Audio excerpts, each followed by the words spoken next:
Hey class, today we're going to learn about type 1 and type 2 errors. These are the things that can happen at the end of your significance test. The reason why I have this as 9.x is because it doesn't fit into the same order as your textbook, but it is in there. If you want to look at your textbook, it's in 9.1. All right, so let's jump right into notes. Type 1 error, what is that? If you watch the intro video, you should have an understanding of what this is already, but here it is again. Type 1, the null hypothesis is true, but you make the wrong decision. So errors mean that you're always making some sort of wrong decision because it's a mistake, it's an error. Okay, so if the null is true and you make the wrong decision, that means that you reject the null. It's true. You shouldn't have rejected it, but you rejected it. Okay, type 2 error. In this case, the second hypothesis, the alternative, is true, and then we're making the wrong decision again here. So in this case, if the ha is true, but you make the wrong decision, that means you're failing to reject the null. And something that we'll talk about later is that this right here, the probability of making a type 1 error, that is actually equal to your alpha level. So we'll talk about the type 2 error probability, that's for another day. So what I want to show you now is something that you'll probably likely see in a college statistics course. It's usually presented in a table, type 1 and type 2 errors. So take a look here. This side over here is the truth, and then this side over here is the conclusion. So let's look at the first case. The truth for this one, that the null hypothesis is true. Well, if the null hypothesis is true and you fail to reject a true null hypothesis, you made a good decision. The null is true. Why would you want to reject it? So that's good. So let's look at what else is good. So pretend the ha is true.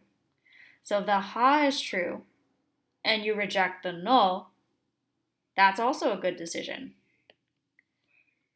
Because look, this was true. So of course you want to reject the null.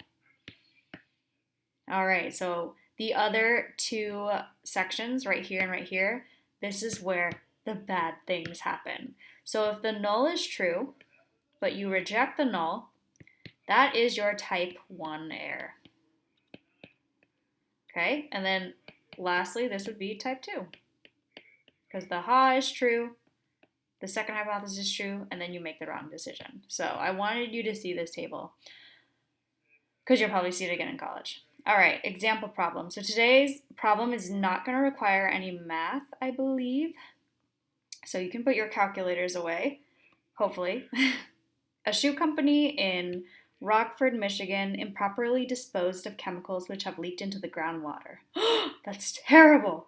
The state of Michigan says that if more than 7% of households in a city exceed the safe limit, the city needs to switch to bottled water. Okay? A concerned citizen takes a random sample of 100 households. Okay, well, there's my sample size right there. And finds that 12 have unsafe water. So I already know the p-hat's probably going to be 12 out of 100, which is 12%. Do the data provide convincing evidence that Rockford should switch to bottled water? Well, let's find out. So state the appropriate hypotheses for performing a significance test. Okay, so I'm just going to do that. Okay, it says proportion, if more than 7%, then that's not good. Okay, well, I know that I'm going to do the alternative first. Because more than 7%, convert that to a decimal. Okay. And then the null hypothesis is always equal to that. So here we go. I want to give this to you guys in words. So this means that the water is at a safe limit. Like at 7% is okay. When it's more than 7%, that means the water is unsafe. Okay, and then I should probably give you the parameter here. So P equals the true proportion of households. I'm going to abbreviate households with 2 H's. Households with unsafe water in Rockford. Okay. Number 2, after conducting a significance test, a p-value of 0.045 is found. Based on the p-value, should Rockford keep the current water or switch to bottled water? Okay, well, does it say our significance level anywhere? No, it doesn't, so I'm just going to assume 5%.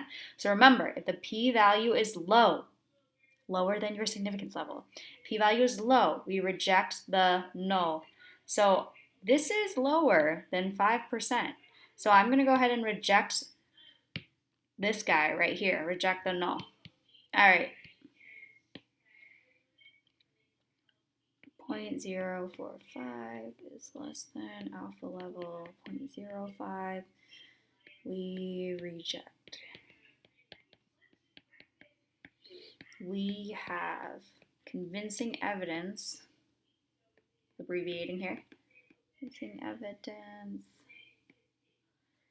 that the true proportion of households, I'm just copying this right here, of households with unsafe water is, this has greater, so I'll put that here, is greater than 7%. Okay? Describe a type, this is number 3, describe a type 1 error in context. What would be a consequence of this error? So, type 1. The first hypothesis, the null is true, but we make the wrong decision.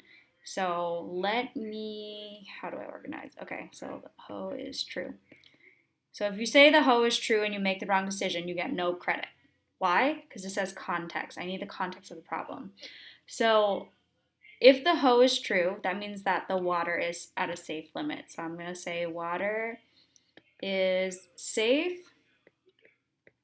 What would be a consequence? Okay. We think this one, that it's greater than 7%, which is unsafe. So we think it's unsafe. So what happens if we think the water is unsafe? We have to say the consequence here. We think it's unsafe, so we waste money on purchasing bottled water.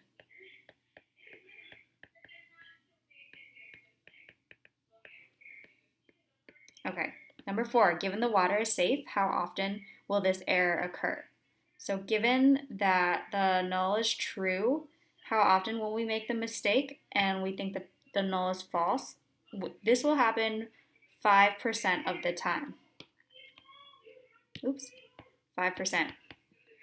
Why? If you look at the notes up here, the probability of making a type 1 error where the null is true but you make the wrong decision, that probability is equal to your alpha level.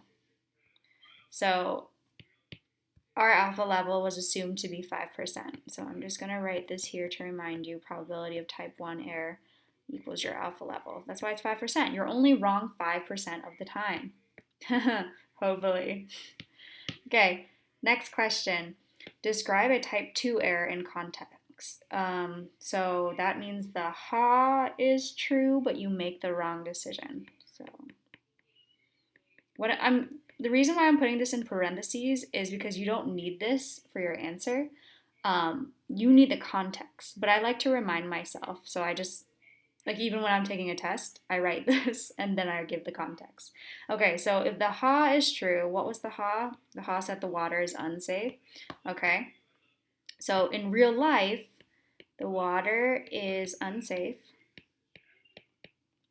but we think it's safe. But we think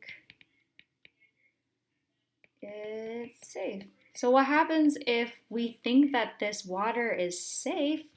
We're gonna keep drinking it, but it's gross and dangerous water.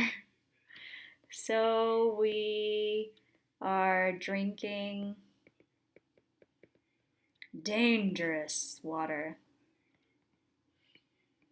we might get sick and might get sick. So that's a consequence of a type 2 error. All right, to recap, type 1 error, we would just waste money on purchasing bottled water.